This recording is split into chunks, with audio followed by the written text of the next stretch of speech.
Es gibt ein Land, in dem die Stille eines Tempels mit dem Leuchten der Städte von morgen zu sprechen scheint. Ein Ort, an dem heilige Berge darüber wachen, wie Züge, wie Lichtpfeile den Horizont durchschneiden. Willkommen in Japan.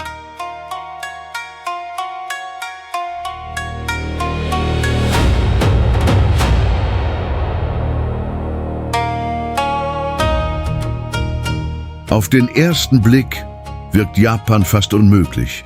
Jahrtausendealte Tempel ruhen neben hell erleuchteten Straßen.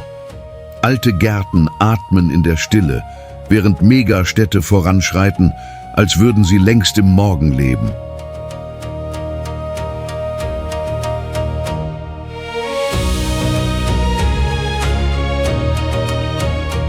Doch was Japan so faszinierend macht, ist nicht nur seine Technologie. Es ist die Art, wie dieses Volk Disziplin, Erinnerung, Natur und Respekt zu einer Zivilisation geformt hat, die die Welt beeindruckt. Bleiben Sie bei mir, denn heute durchqueren wir Wunder zwischen jahrtausendealten Tempeln und Städten der Zukunft. Von den Höhen der Wolkenkratzer Tokios bis zur Stille der Schreine von Kyoto scheint jedes Bild eine Frage aufzuwerfen. Und wir werden sie alle beantworten, eine nach der anderen.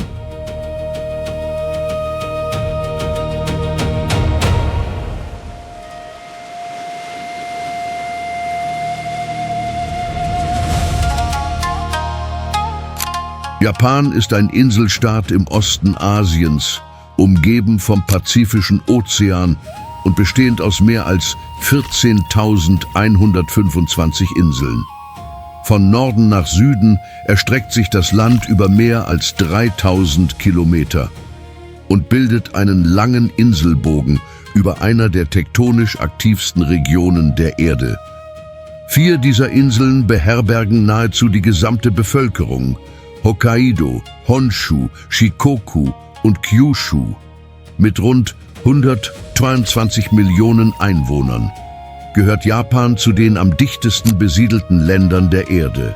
Und auf Honshu liegen die meisten großen Städte, darunter das gewaltige Tokio. Wie konnte ein Land mit mehr als 14.000 Inseln seine Seele bewahren? Ein Land voller Gegensätze zwischen tiefen Meeren, Vulkanen, Schnee, Wäldern und einigen der größten Städte der Erde. Und dennoch bewahrt es ein erstaunliches Gleichgewicht zwischen Natur und Urbanisierung. Von jetzt an sehen Sie ein Japan aus Bambuswäldern, roten Tori, die sich Berghänge hinaufziehen, tropischen Inseln, schneebedeckten Dörfern, gewaltigen Türmen, Hochgeschwindigkeitszügen, unterirdischen Städten, vollkommenen Gärten und Orten, die wirken, als wären sie einem Traum entsprungen.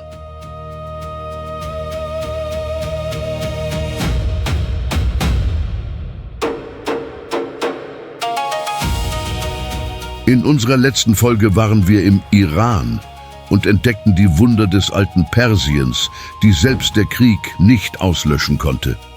Nun führt unsere Reise in ein anderes Land, in dem die Vergangenheit nicht verschwunden ist. In Japan hat sie gelernt, Seite an Seite mit der Zukunft zu gehen. Und wenn Sie uns gerade auf dem Fernseher sehen, prüfen Sie doch kurz, ob Sie unser Planet bereits abonniert haben. So erhalten Sie auch unsere nächsten Dokumentationen und verpassen keine unserer Reisen zu den verborgenen Wundern dieser Welt. Atmen Sie jetzt tief ein, öffnen Sie Ihre Sinne. Lassen Sie das Leuchten Ihres Fernsehers Ihr Wohnzimmer in ein Tor verwandeln und machen Sie sich bereit, denn jetzt beginnt die Reise. Und sie beginnt dort, wo Japan sein eindrucksvollstes Gesicht zeigt, in einer Stadt so gewaltig, so geordnet und so leuchtend, dass sie in einer anderen Zeit zu atmen scheint. Und vielleicht verstehen Sie schon in wenigen Minuten, warum die Zukunft beschlossen hat, hier zu beginnen.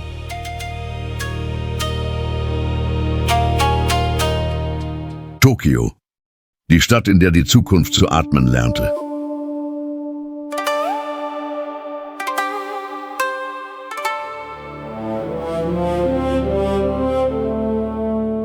Tokio beginnt nicht vor den Augen.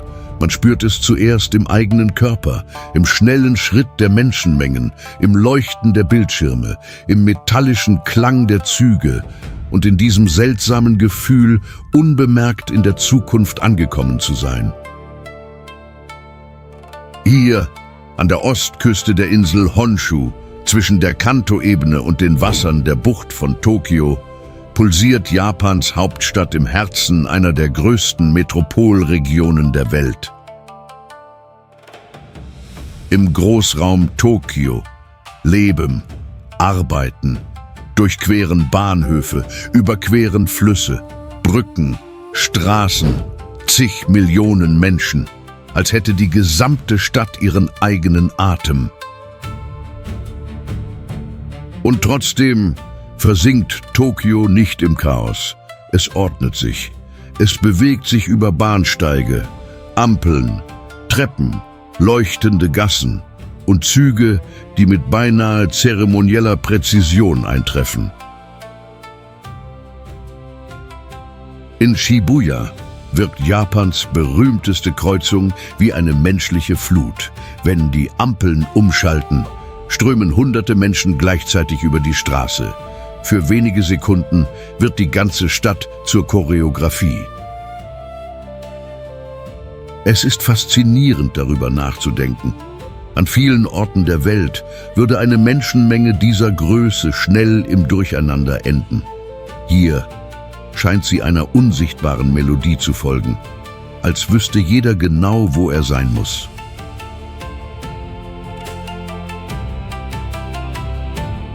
Nur wenige Kilometer entfernt zeigt Shinjuku ein anderes Gesicht der Metropole. Glastürme wachsen wie künstliche Berge in den Himmel.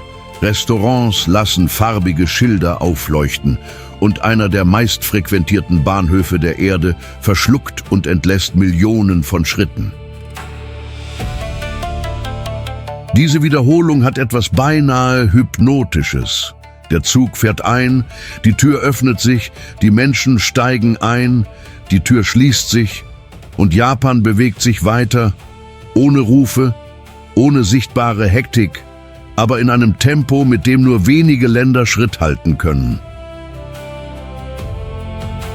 Und dann, wenn der Tokyo Skytree am Horizont erscheint, mit seinen 634 Metern, scheint Tokio den Himmel zu berühren. Als könnte auch Ingenieurskunst eine Form der Kontemplation sein. Von dort oben breitet sich die Stadt aus, soweit der Dunst den Blick trägt. Viertel, Flüsse, Brücken, Bahnlinien, Straßen und Dächer bilden ein lebendiges Mosaik, geschaffen von Menschenhand auf einem Land, das Gott voller Geheimnisse geformt hat.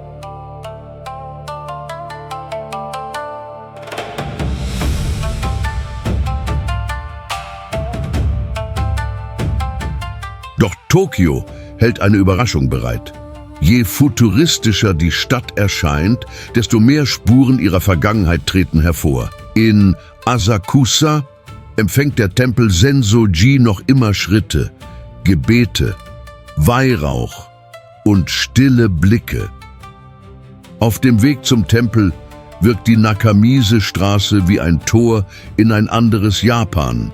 Laternen, traditionelle Süßigkeiten, Kimonos, Fächer, Souvenirs und vertraute Düfte vergangener Zeiten zeigen, dass eine Stadt ihre Erinnerung nicht auslöschen muss, um voranzugehen. Später, im Meiji-Jingu, beginnt der Lärm der Metropole zu verstummen. Hohe Bäume umschließen den Schrein. Der Boden scheint stiller zu werden. Und jeder Schritt verlangt beinahe von selbst nach Respekt, als würde der Wald den Lärm der Welt herunterdrehen. Das ist das Geheimnis von Tokio. Die Stadt beeindruckt nicht nur durch ihre Größe. Sie beeindruckt, weil Neon und Gebet, Glas und Holz, Menschenmengen und Stille fast unmittelbar nebeneinander bestehen können, ohne dass sie ihre Identität verliert. Im Einkaufsviertel Ginza glänzen die Schaufenster wie Spiegel des Morgens. In Akihabara zeigen Bildschirme, Spiele, Roboter, Anime und Elektronik ein Land, das Fantasie in Industrie verwandelt hat und Industrie in weltweite Kultur. Doch inmitten all dieses Lichts liegt auch eine menschliche Lektion. Technologie allein erschafft keine bewundernswerte Zivilisation. Dazu braucht es Respekt, Bildung, Beständigkeit, Erinnerung und ein selten ausgeprägtes Bewusstsein für die Gemeinschaft. Vielleicht fühlen sich deshalb so viele Reisende hier klein, aber niemals verloren. Die Stadt ist gewaltig, fast grenzenlos, und doch scheint jedes Detail leise Orientierung zu geben. Eine Grenze, einen Weg, eine Ordnung. Und wenn die Nacht hereinbricht, wechselt Tokio sein Gesicht. Die Wolkenkratzer erstrahlen, die Züge durchqueren weiter die Stadt. Die Zukunft? Sie scheint sich in den Fenstern zu spiegeln. Als wären Millionen Sterne herabgestiegen, um in den Straßen zu wohnen. Und doch verbirgt sich im Glanz dieser Stadt eine Frage: Woher kommt diese Präzision? Wie konnte ein Land, umgeben von Erdbeben, Vulkanen, Ozeanen und Bergen, eine derart disziplinierte Hauptstadt erschaffen? Die Antwort liegt nicht nur in den Maschinen, sie liegt in der Kultur, in der zurückhaltenden Geste, im Respekt vor dem Raum des anderen, in einer stillen Erziehung, die kleine Gewohnheiten in eine nationale Stärke verwandelt. Und nun, wenn diese Stadt wie aus der Zukunft geboren wirkt, führt uns das nächste Ziel dorthin, wo Japan seine älteste Seele bewahrt. Dort ziehen sich rote Tore die Berge hinauf, scheinen Gärten zu atmen, und jahrtausendealte Tempel offenbaren etwas, das Tokio nur angedeutet hat. Japans Zukunft beeindruckt gerade deshalb so sehr, weil sie aus einer zutiefst heiligen Vergangenheit hervorgegangen ist.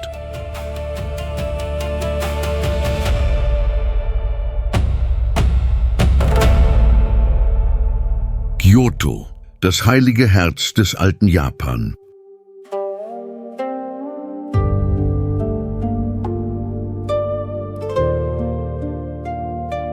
Kyoto empfängt einen nicht wie eine gewöhnliche Stadt. Es fühlt sich an wie ein Atem aus längst vergangener Zeit.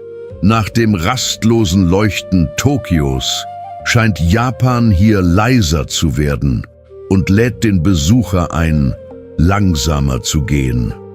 Mehr als 1000 Jahre lang war Kyoto das kaiserliche Herz Japans. Und vielleicht wirkt deshalb jede Straße, jedes Dach, jeder Garten, als bewahre er eine Erinnerung, die sich nicht auf einmal preisgibt. Die Stadt liegt rund 450 Kilometer westlich von Tokio in der Region Kansai im zentralen Teil der Insel Honshu. Umgeben von Bergen, durchzogen vom Fluss Kamo und eingebettet in ein weites Becken, scheint Kyoto vom rastlosen Rhythmus der großen Metropolen abgeschirmt zu sein. Doch die gefühlte Entfernung zwischen beiden Städten ist noch viel größer, denn hier zieht selbst die Zukunft die Schuhe aus, bevor sie eintritt.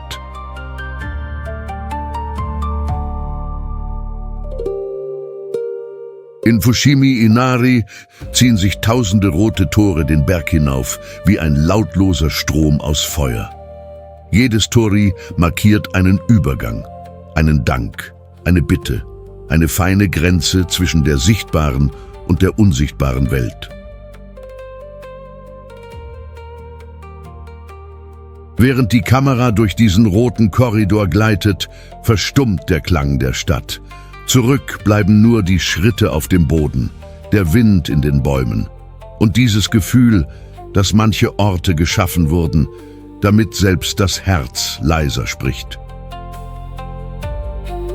Es ist kaum möglich, Fushimi Inari zu durchqueren, ohne etwas zu empfinden.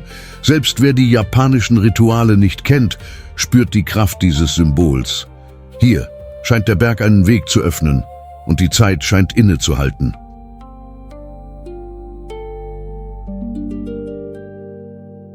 Dann zeigt Kyoto den goldenen Glanz des Kinkakuji. Der goldene Pavillon erscheint gespiegelt auf dem Wasser, als hätte der Himmel ein Juwel mitten in einen Garten fallen lassen.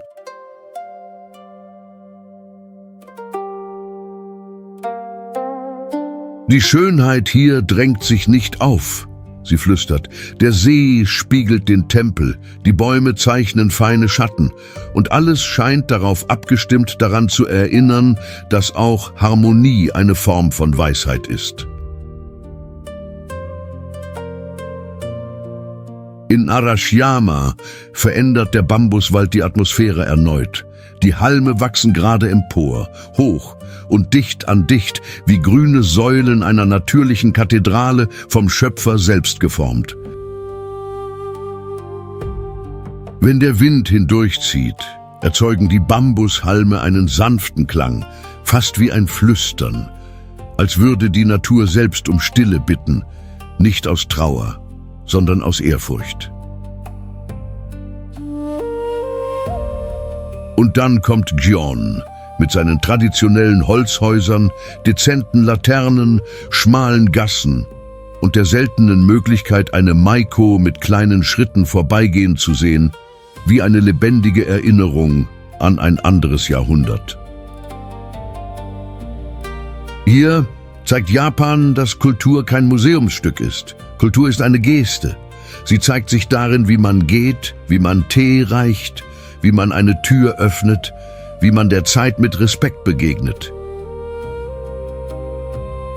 In den Zen-Gärten scheinen Steine, Sand, Moos und kleine Sträucher eine Landkarte der Seele zu bilden.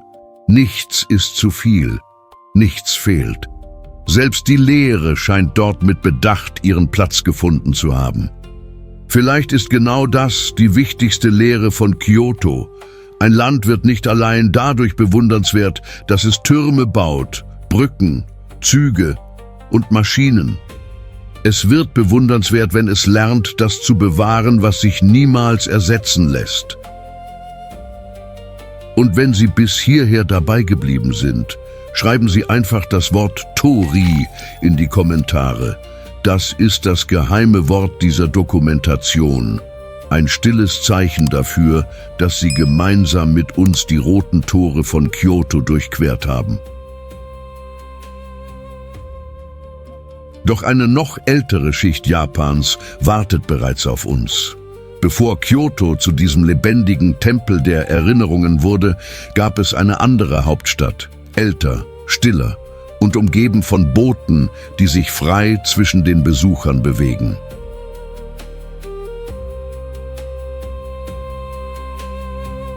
Ein Ort, an dem Hirsche durch heilige Parks ziehen, Steinlaternen über die Wege wachen und einer der größten Buddhas Japans in einem Bauwerk ruht, dessen Dimensionen den Blick überwältigen.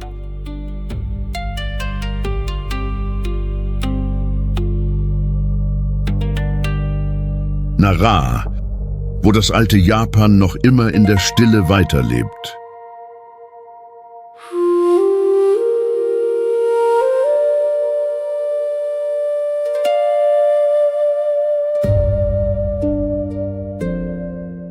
Rund 45 Kilometer südlich von Kyoto in der Region Kansai liegt Nara in einem Becken umgeben von Hügeln, Wäldern und alten Wegen, die Japans Geschichte mitgeprägt haben. Nahe den östlichen Bergen scheint die Stadt vom rastlosen Tempo der großen Metropolen abgeschirmt zu sein. Sie versucht nicht, durch Geschwindigkeit zu beeindrucken. Sie beeindruckt durch ihre Ruhe, als hätte schon die Landschaft dabei geholfen, hier einen Teil der ältesten Erinnerung des Landes zu bewahren. Hier scheint Japan einen Teil seiner eigenen Kindheit bewahrt zu haben. Bevor Tokio den Himmel berührte, bevor Kyoto zu einem Tempel der Erinnerungen wurde, war Nara bereits ein Zentrum von Macht, Glauben, Kunst und Ehrfurcht. Im 8. Jahrhundert wurde Nara zur ersten dauerhaft eingerichteten Hauptstadt Japans. Und vielleicht wirken deshalb seine Straßen nicht einfach nur alt. Sie tragen die stille Schwere einer Zivilisation, die begann, sich selbst zu erkennen. Doch für viele Reisende findet die erste Begegnung nicht vor einem Tempel statt, sondern vor den Hirschen. Sie bewegen sich frei durch den Nara-Park, nähern sich den Besuchern und verwandeln die Landschaft in eine beinahe heilige Szene. Über Jahrhunderte galten diese Tiere in der örtlichen Tradition als göttliche Boten. Und selbst heute, wenn ein Hirsch vor einem Menschen den Kopf neigt, wirkt dieser Moment wie eine kleine Zeremonie zwischen Mensch und Natur. Es ist ein schlichtes Bild und doch voller Kraft, denn in Nara ist die Natur keine bloße Kulisse. Sie kommt näher, sie atmet, sie wird Teil der Geschichte, als hätte auch sie etwas zu erzählen.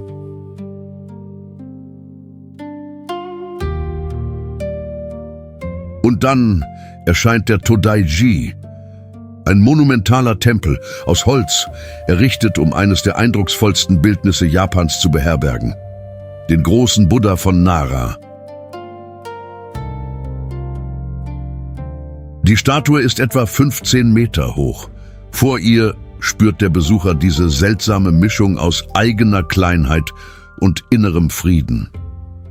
Als würde der Körper stillstehen, damit die Seele zuerst schauen kann. Auch das Bauwerk, das sie umgibt, beeindruckt. Holz, Säulen, weit ausladende Dächer, gewaltige Tore und Dimensionen, die selbst die Zeit schwerer erscheinen lassen. Alles dort scheint darauf ausgelegt, Ehrfurcht zu wecken.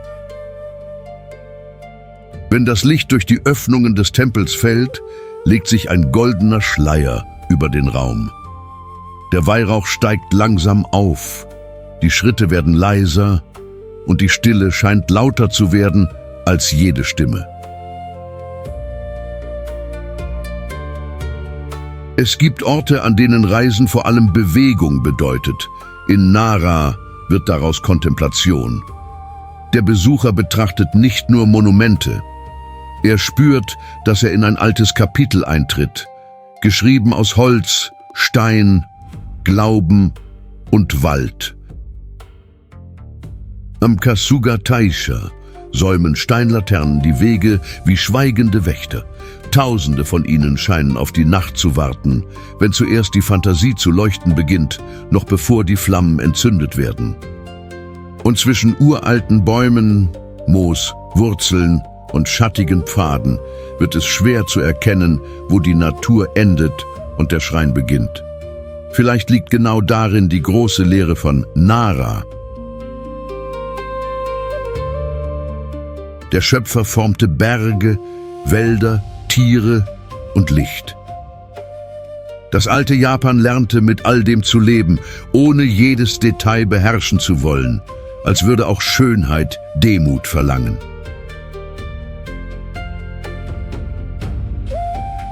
Und nun, nach Tempeln, Hirschen, Laternen und Erinnerungen, die zu atmen scheinen, beginnt sich eine Silhouette im Bild Japans abzuzeichnen. Ein vollkommener Berg, ein heiliger Vulkan, ein Symbol. Er liegt hunderte Kilometer von hier entfernt. Und wenn sich dieser Riese vor ihnen erhebt, werden sie verstehen, dass manche Landschaften nicht einfach nur schön wirken. Sie fühlen sich an wie ein Ruf, als hätte Gott einen Berg dort hinterlassen, um den Menschen daran zu erinnern, den Blick nach oben zu richten.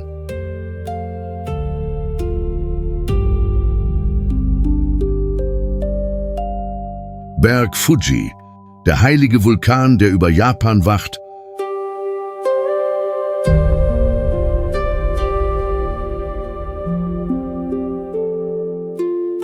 Es gibt Berge, die man mit den Augen sieht, und es gibt Berge, die etwas Tieferes zu berühren scheinen. Der Berg Fuji gehört zu dieser zweiten Art. Er steht nicht einfach nur in der Landschaft, er wirkt wie eine Gegenwart.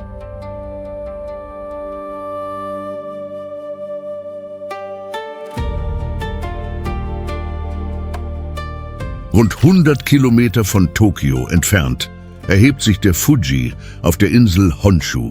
Mit 3776 Metern Höhe ist er der höchste Punkt Japans. Doch den Berg Fuji auf eine Zahl zu reduzieren, würde ihm nicht gerecht. Er ist Vulkan, Symbol, natürliches Heiligtum, Nationalikone und vielleicht die bekannteste Silhouette des gesamten japanischen Archipels. Wenn der Himmel klar ist, wirkt seine beinahe vollkommene Form wie mit unbegreiflicher Ruhe gezeichnet.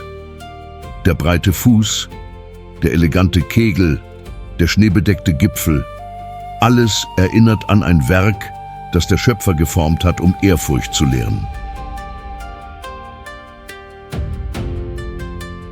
Über Jahrhunderte stiegen Pilger seine Hänge hinauf auf der Suche nach Reinigung, Kraft, Stille und Sinn. Denn in Japan sind manche Berge nicht einfach nur Erhebungen aus Stein. Es sind Orte, an denen die Seele zu atmen lernt.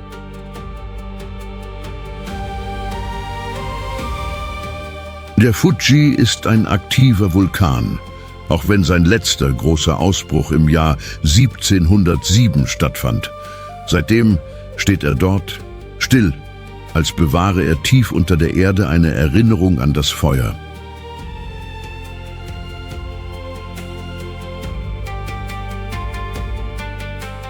Rund um ihn bilden die 5 Fuji-Seen einige der stillsten Landschaften des Landes. Am Kawaguchiko, wenn das Wasser ruhig liegt, verdoppelt sich der Berg im Spiegel des Sees.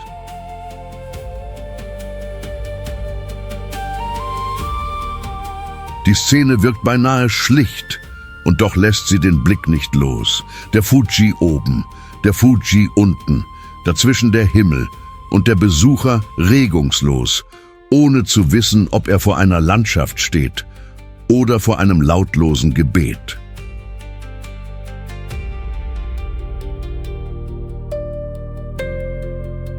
In Hakone erinnern die heißen Quellen daran, dass Japan auf unruhigem Boden lebt.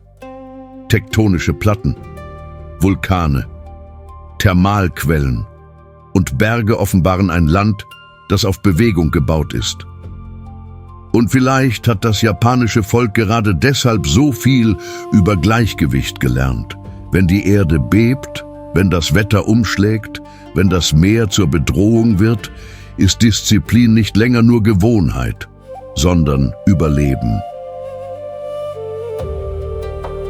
An den Hängen des Fuji wachsen Wälder auf alten Lavafeldern, Wurzeln umklammern dunkles Gestein, Moose bedecken die Narben und das Leben findet selbst dort einen Weg, wo einst Feuer war.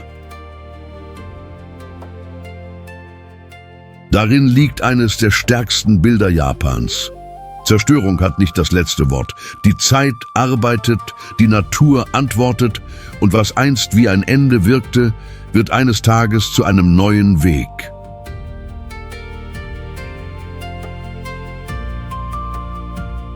Wenn auch diese Landschaft etwas in Ihnen berührt hat, lassen Sie uns ein Like da, solange der Berg Fuji noch vor unseren Augen liegt. Es ist nur eine kleine Geste, doch sie hilft, diese Reise zu noch mehr Menschen zu bringen, die unseren Planeten entdecken möchten.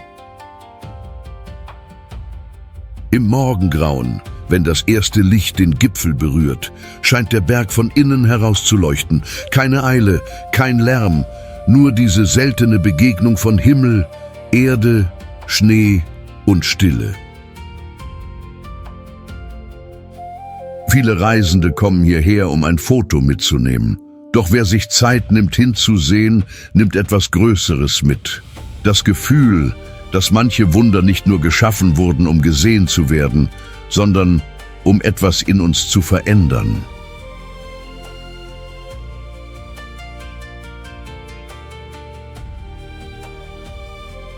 Und nach dieser heiligen Stille wechselt Japan erneut seinen Rhythmus. Vom vollkommenen Berg führt unsere Reise weiter in eine Stadt voller Aromen, Lichter, Kanäle, Lachen, Burgen und Straßen, die niemals zu schlafen scheinen.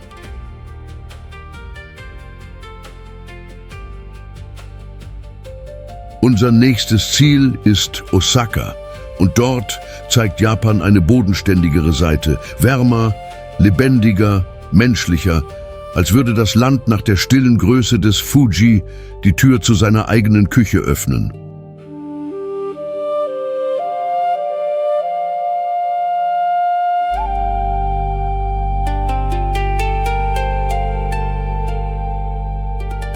Osaka, die volkstümliche Seele eines pulsierenden Japan.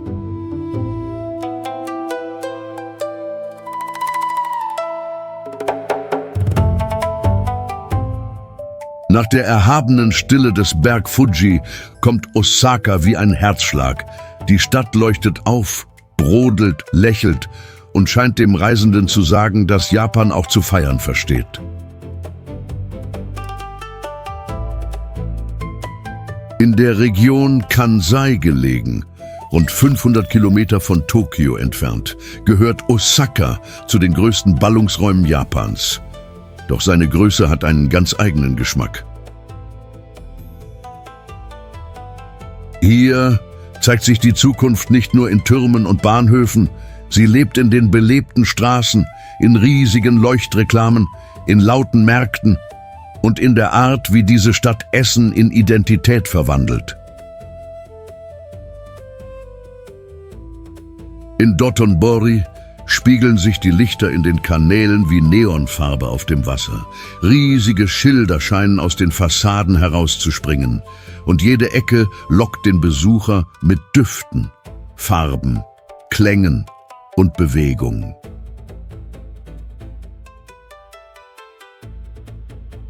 Es ist schwer, hier entlang zu gehen, ohne Hunger zu bekommen. Takoyaki, kleine Teigbällchen mit Oktopus, und Okonomiyaki, eine Art herzhafter japanischer Pfannkuchen, zeigen ein Land, das seine Geschichten auch über den Geschmack erzählt. Und vielleicht liegt genau darin der Reiz von Osaka. Die Stadt bringt einem Japan näher. Nach Tempeln, Bergen und Ritualen setzt sich das Land hier mit dem Besucher an einen Tisch, als würde ein altes Gespräch weitergeführt.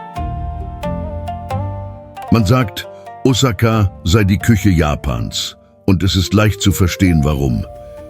Auf den Straßen zischt es auf den heißen Platten, tsch, während flinke Hände kleine Köstlichkeiten direkt vor den Augen zubereiten.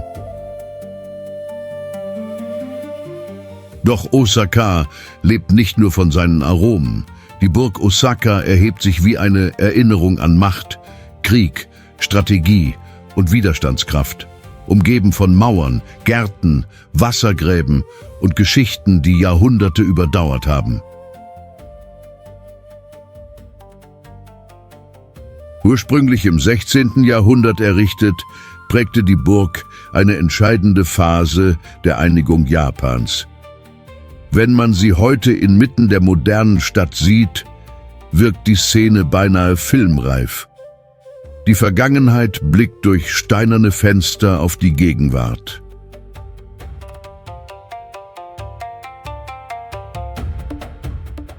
Von ihren Aussichtspunkten breitet sich Osaka in Straßen, Gebäuden, Flüssen, Brücken, Dächern und Bewegung aus. Es besitzt nicht die Feierlichkeit von Kyoto, nicht die stille Vollkommenheit des Fuji.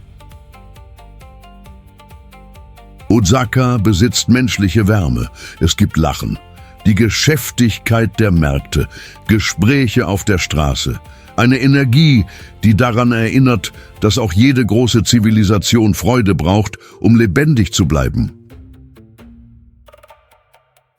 Und bevor wir weiter durch diese leuchtende Nacht ziehen, prüfen Sie doch kurz, ob Sie Unser Planet bereits abonniert haben. So erreichen Sie auch unsere nächsten Dokumentationen. wie neue Türen zu Orten, die es verdienen, in Ruhe entdeckt zu werden. Wenn die Kamera durch die Kanäle von Osaka gleitet, offenbart sich eine leise Wahrheit. Japan trennt Schönheit und Funktion nur selten voneinander. Selbst eine Brücke, ein Geschäft oder ein kleiner Straßenstand kann ein ausgeprägtes Gefühl für Form besitzen. Es ist, als wäre der Alltag über Generationen hinweg verfeinert worden. Die Verpackung des Essens, die Geste des Verkäufers, die Art, wie eine Mahlzeit überreicht wird, alles scheint zu sagen, dass jedes Detail zählt. Vielleicht bleibt Osaka gerade deshalb auf eine andere Weise im Gedächtnis. Die Stadt beeindruckt nicht nur durch ihre Bilder. Sie beeindruckt durch das Gefühl, durch den süßen und herzhaften Duft in der Luft, durch das Licht auf dem Wasser, durch eine Stadt, die einen beinahe persönlich zu rufen scheint. Doch nun muss unsere Reise ihren Ton verändern. Nach der lebensfrohen Seite von Osaka führt uns Japan in eine Stadt, deren Schönheit neben einem der tiefsten Schmerzen des 20. Jahrhunderts neu entstanden ist. Wir reisen weiter nach Hiroshima und anschließend nach Miyajima. Dort werden Erinnerung, Meer, Stille, Wiederaufbau und ein rotes Tor über dem Wasser einen der bewegendsten Abschnitte dieser Reise offenbaren. Hiroshima und Miyajima, die Schönheit, die nach dem Schmerz neu entstand.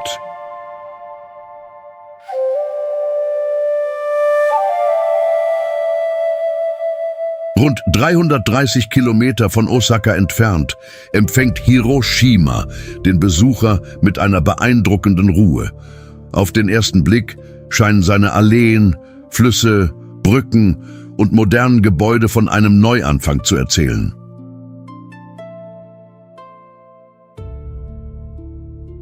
Doch über dieser Stadt liegt eine andere Art von Stille.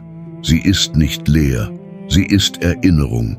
Als trüge jeder Baum, jeder Weg und jeder Stein die Verantwortung, die Welt an etwas zu erinnern, das sich niemals wiederholen darf. Im Friedenspark scheint selbst die Zeit vorsichtiger zu vergehen. Kinder, Reisende, Familien, ältere Menschen, alle bewegen sich dort mit beinahe instinktivem Respekt, als würde die Stadt selbst um leichtere Schritte bitten.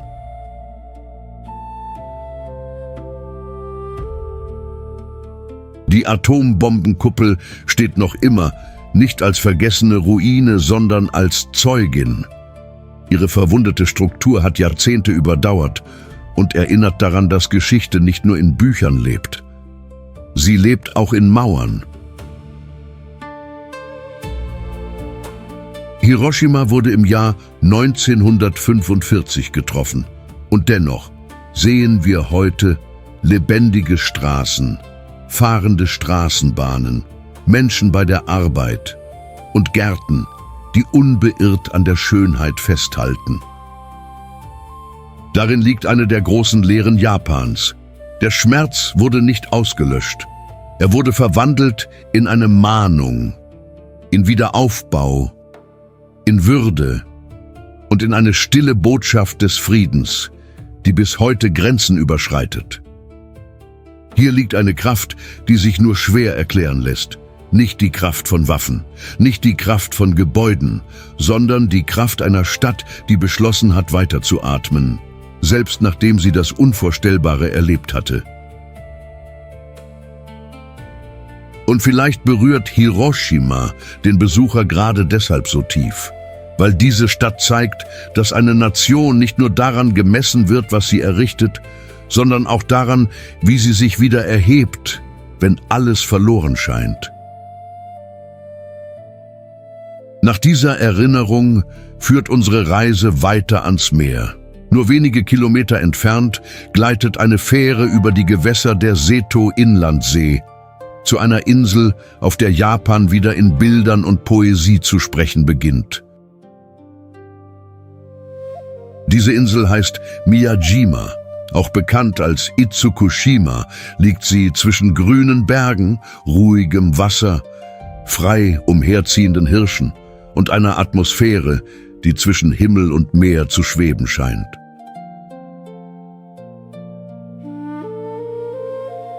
Wenn die Flut steigt, scheint das große rote Tor des Itsukushima-Schreins auf dem Wasser zu schweben.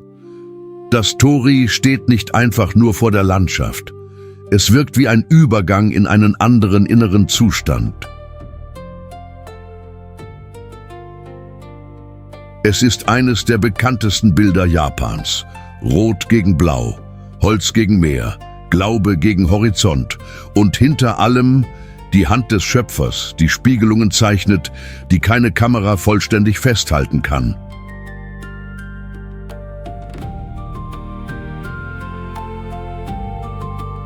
Der Schrein reicht weit in die Vergangenheit zurück und seine Bauweise auf Pfählen vermittelt den Eindruck, als würden die Gebäude auf dem Wasser ruhen. Wenn sich die Gezeiten verändern, scheint derselbe Ort ein völlig anderes Gesicht anzunehmen. Bei Flut wirkt Miyajima wie ein schwebender Traum. Bei Ebbe können Besucher über den freigelegten Meeresboden gehen, sich dem Tor nähern und die tatsächlichen Dimensionen jener Konstruktion erkennen, die zuvor wie eine Fata Morgana wirkte. Im Hintergrund wacht der Berg Miesen mit dichten Wäldern über die Insel, mit Wanderwegen, Aussichtspunkten und verborgenen Tempeln. Von oben breitet sich die Seto-Inlandsee aus in Inseln, Boote, Dunst und kleine Flecken Land. Dieser Gegensatz besitzt enorme Kraft. Hiroshima spricht von menschlicher Erinnerung. Miyajima von einer Schönheit, die weiter besteht. Der eine Ort lehrt uns zu erinnern. Der andere lehrt uns zu betrachten. Gemeinsam bilden sie einen der bewegendsten Abschnitte dieser Reise durch Japan. Wenn die Sonne langsam hinter dem roten Tor sinkt, färbt sich das Wasser golden. Boote gleiten gemächlich vorbei, die Stimmen der Besucher werden leiser und die Insel scheint die Welt für einen Augenblick anzuhalten. In diesem Moment wirkt Miyajima nicht mehr nur wie ein Reiseziel, sondern wie eine Erinnerung daran. Schönheit kann überleben, Hoffnung kann zurückkehren und selbst nach der dunkelsten Nacht findet die Schöpfung einen Weg, wieder Licht hervorzubringen.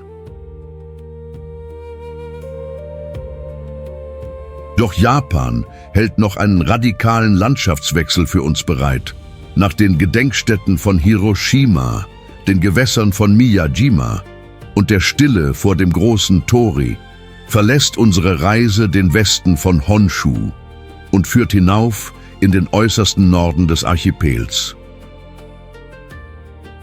Wir reisen weiter nach Hokkaido, der zweitgrößten Insel Japans, von Honshu durch die Tsugaru-Straße getrennt. Ein kälteres Land, weiter, wilder, wo sich der Horizont zu öffnen scheint und Japan ein vollkommen anderes Gesicht zeigt.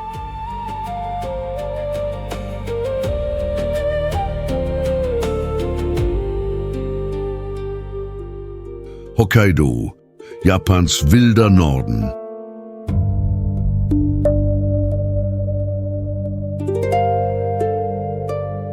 Im Norden des Archipels wirkt Hokkaido wie ein anderes Japan. Weiter, kälter, offener. Ein Land, in dem selbst der Horizont freier zu atmen scheint.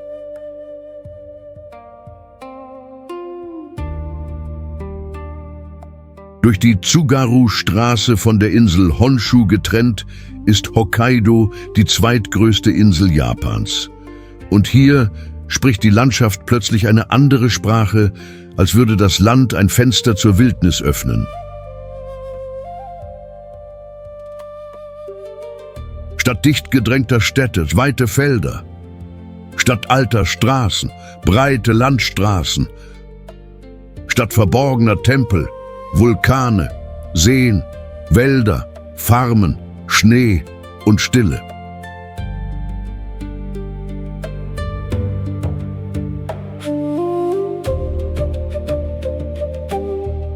Im Zentrum der Insel erhebt sich der Nationalpark Daisetsu-zan wie eine natürliche Festung.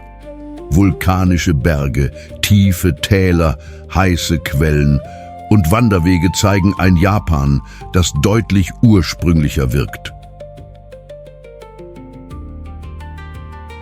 Der Name Daisetsu-zan wird häufig mit großer schneebedeckter Berg übersetzt. Und ein Blick auf seine Gipfel genügt, um zu verstehen, warum. Hier ist die Kälte kein Detail. Sie ist Teil der Geschichte. Während eines großen Teils des Jahres verändert der Schnee das Gesicht von Hokkaido. Er bedeckt Dächer, verschluckt Wege, lässt Wälder verstummen und verwandelt die Insel in eine beinahe endlose weiße Welt. In Sapporo, der Hauptstadt der Insel, nimmt der Winter Gestalt an in Eisskulpturen, breiten Alleen, sanftem Licht und einer Atmosphäre zwischen moderner Großstadt und arktischer Jahreszeit. Doch Hokkaido ist nicht nur Winter.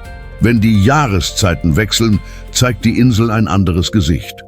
In Furano färben Lavendelfelder die Landschaft violett, als hätte die Erde beschlossen, ganz still zu erblühen.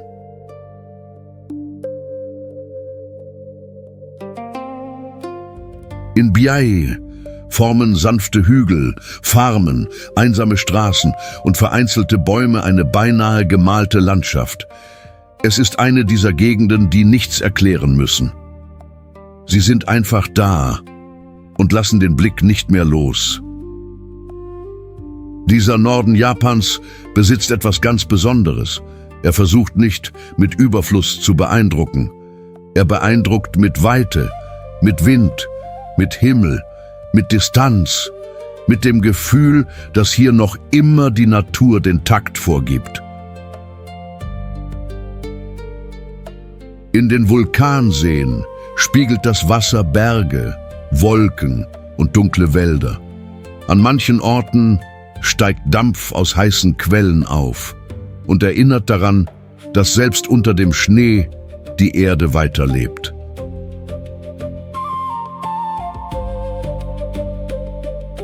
Dieser Gegensatz ist gewaltig. Eis darüber, Feuer darunter, Stille an der Oberfläche, Bewegung im Inneren.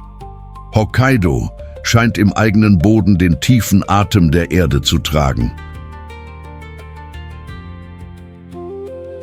Und wenn man diese Landschaft betrachtet, ist es schwer, darin nicht die Hand des Schöpfers zu erkennen.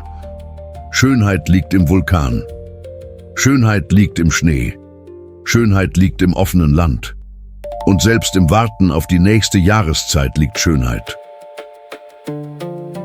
Hokkaido bewahrt zugleich eine tief verwurzelte menschliche Geschichte. Lange vor der modernen japanischen Expansion lebte hier das Volk der Ainu mit einer eigenen Kultur, einer eigenen Sprache und einer tiefen Verbundenheit mit der Natur. Dieses Erbe kennenzulernen ist wichtig, denn Japan besteht nicht aus nur einer einzigen Stimme. Es trägt auch Erinnerungen des Nordens in sich, alte Gesänge, Handwerkskunst, Rituale und Sichtweisen auf die Welt, die Respekt verdienen. In Hokkaido scheint das Leben Vorbereitung zu verlangen. Der Winter ist lang, die Kälte ist real, die Entfernungen wirken größer. Und vielleicht erscheint deshalb jede Blüte im Frühling wie ein kleiner Sieg. Es ist eine einfache und zugleich tiefe Lektion. Nach dem Schnee kehrt die Farbe zurück. Nach der Stille beginnen die Felder wieder zu sprechen. Nach der Kälte bahnt sich das Leben seinen Weg, ohne Aufsehen, aber mit einer Kraft, die berührt. Wenn sich diese Reise für Sie wie eine echte Entdeckung anfühlt, schreiben Sie uns in die Kommentare, welche Landschaft Japans Sie bisher am meisten überrascht hat. War es das Leuchten von Tokio, die Stille von Kyoto oder die Weite von Hokkaido? Beim Blick auf diese Insel wird deutlich, dass Japan niemals in ein einziges Bild passt. Es kann Neon sein, es kann Tempel sein, es kann Vulkan sein, es kann Schnee sein, es kann ein violettes Feld unter der Sommersonne sein. Doch nun nimmt unsere Reise eine unerwartete Wendung. Nach der Kälte des Nordens führt sie uns in den äußersten Süden, in ein Japan, umgeben von klarem Wasser, Korallenriffen, Burgen und tropischen Winden. Wir reisen weiter nach Okinawa und vielleicht erwartet uns dort der größte visuelle Kontrast dieser Reise. Denn viele verbinden Japan mit Bergen, Tempeln, Schnee und Großstädten. Doch nur wenige kennen sein blaues Gesicht. Hokkaido hat uns ein Japan gezeigt, das der Kälte trotzt. Okinawa wird uns ein Japan zeigen, das mit dem Ozean lebt. Und zwischen diesen beiden Extremen offenbart der Archipel seine wahre Größe. Und wenn das türkisfarbene Wasser schließlich vor ihren Augen erscheint, werden sie vielleicht erkennen, dass Japan noch eine letzte Überraschung verborgen hielt, weit entfernt von Tempeln und den Städten der Zukunft.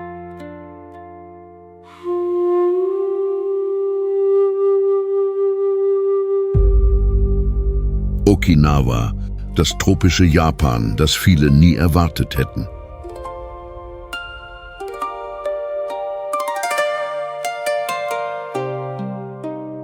Nach dem eisigen Norden von Hokkaido zieht sich Japan auf der Karte mehr als 2000 Kilometer nach Süden, bis sich beinahe seine ganze Seele verändert.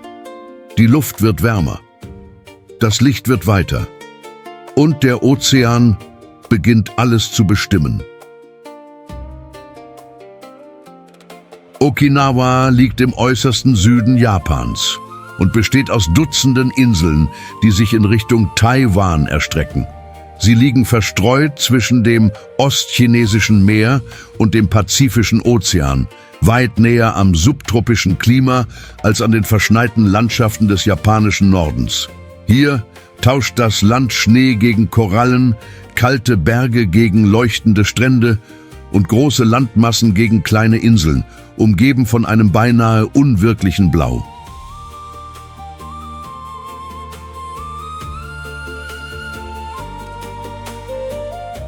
Auf den ersten Blick wirkt es wie ein anderes Land.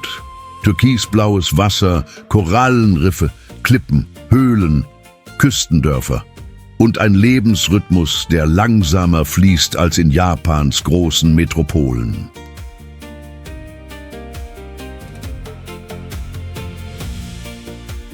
Das ist die schöne Überraschung von Okinawa.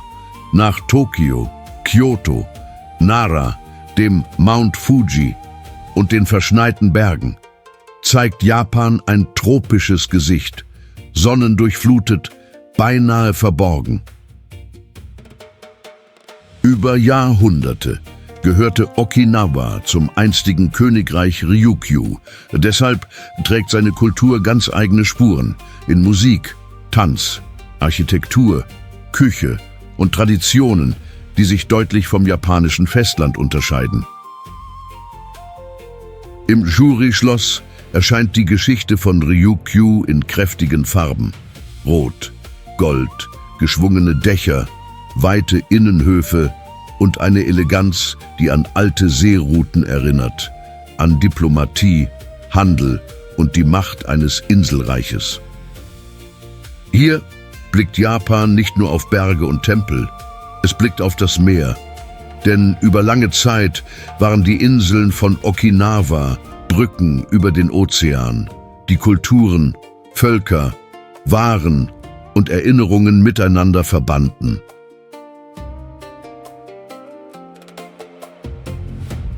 An den Stränden scheint das Wasser von innen zu leuchten. An manchen Stellen wechseln die Farbtöne zwischen hellblau, grün, türkis und einer Klarheit, die den Meeresgrund wie lebendiges Glas erscheinen lässt. Die Korallenriffe bewahren ein stilles Leben. Kleine Fische, filigrane Formen, sanfte Strömungen und Farben, die den Ozean wie einen versunkenen Garten wirken lassen, vom Schöpfer unter der Wasseroberfläche angelegt.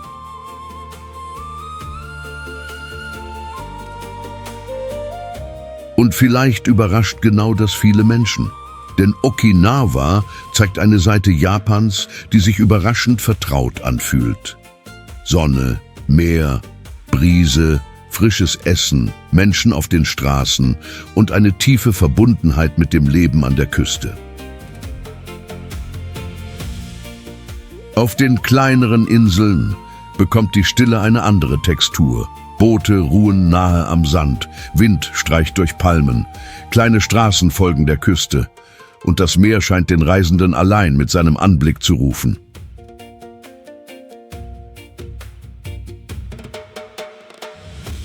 In dieser Abgeschiedenheit liegt eine stille Schönheit. Okinawa muss nicht mit Tokio konkurrieren. Es muss nicht wie Kyoto wirken. Es zeigt etwas ganz Eigenes. Ein Japan aus Wasser, Erinnerung, Widerstandskraft und Licht. Okinawa erinnert uns daran, dass Japan sich niemals auf eine einzige Vorstellung reduzieren lässt. Es kann Tempel sein, Neon, Vulkan, Wald, Schnee, Erinnerung, Meer und eine Insel, auf der selbst die Zeit barfuß zu gehen scheint. Und jetzt, wenn wir zurückblicken, beginnt sich die gesamte Reise zu einem größeren Bild zusammenzufügen. Japan hat nicht nur Städte der Zukunft gebaut. Es hat auch Orte bewahrt, an denen die Vergangenheit noch immer das Herz berühren kann. Vom Berg Fuji bis zu den Stränden von Okinawa, von den Toren Kyotos bis zu den Lichtern Tokios, bleibt eine Frage bestehen. Was lässt eine Nation Jahrhunderte überdauern, ohne ihre eigene Seele zu verlieren? Und vielleicht erkennen wir genau jetzt, wenn all diese Landschaften in unserer Erinnerung zusammenfinden, was diese Reise wirklich offenbart hat. Japan verändert seine Gestalt, sein Klima, seinen Rhythmus. Doch etwas bleibt. Eine Identität, die die Zeit überdauert. Und selbst dann erkennbar bleibt, wenn sich ringsum alles zu verändern scheint. Nutzen Sie diesen Moment und prüfen Sie, ob Sie unser Planet bereits abonniert haben. So erhalten Sie auch weiterhin Dokumentationen wie diese, voller Landschaften, die inspirieren, Geschichten, die Jahrhunderte überdauern und Momente, die verändern, wie wir die Welt sehen. Und so reisen wir weiter, nicht auf ein Ende zu, sondern in die natürliche Fortsetzung dieser Reise. Denn jeder entdeckte Ort öffnet den Weg zu weiteren, noch überraschenderen. Und jeder Horizont weckt die Sehnsucht, Neues zu entdecken. Japan hinterlässt Bilder, die bleiben. Doch unsere Reise endet hier nicht. Die Welt bewahrt noch immer außergewöhnliche Landschaften, Kulturen, die Jahrhunderte überdauert haben und Orte, die genau dieses Gefühl erneut in uns wecken können. Alles geht weiter. Wenn diese Dokumentation Sie berührt hat, wartet Ihr nächstes Reiseziel bereits auf Ihrem Bildschirm. Auf Sie. Klicken Sie darauf und reisen Sie mit mir weiter, zu einigen der außergewöhnlichsten Schauplätze der Schöpfung. Entdecken Sie das Außergewöhnliche überall auf der Welt. Herzliche Grüße und bis zur nächsten Reise.